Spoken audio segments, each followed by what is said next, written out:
clashing at rallies deemed hateful around Canada. We saw it last night in Laval, Quebec, and simultaneously in Peterborough, Ontario. Both those anti-immigration rallies drew counter-protests.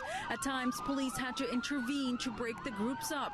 We've also seen it in Toronto. Violence broke out in Nathan Phillips Square as protesters clash on the front steps of City Hall back in April. As anti-racism demonstrators came face-to-face with the far-right anti-immigration group, this was just one instance this year. I'm Faiza Amin in front of City Hall, where a councillor has asked staff to look into how the city can prevent hate-sponsored rallies from taking place on city and provincial properties in Toronto. We don't want to be an enabler of these hate rallies in any way.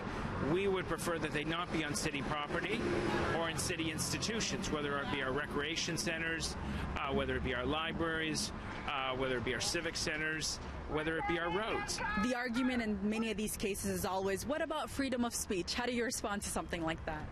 Well, clearly, freedom of speech has its red lines. How do you differentiate between the groups and who can or can't rally?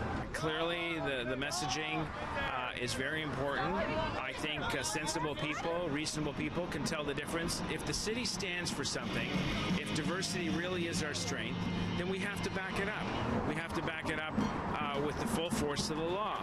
And we have to back it up with the might of our legal department, the might of our police, the might of our municipal licensing office, and the criminal code.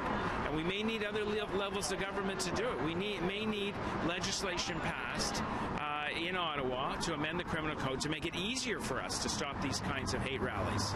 In a written reply to Councillor Pasternak's request, the Deputy City Manager says a reply will be provided to City Council on November 7th.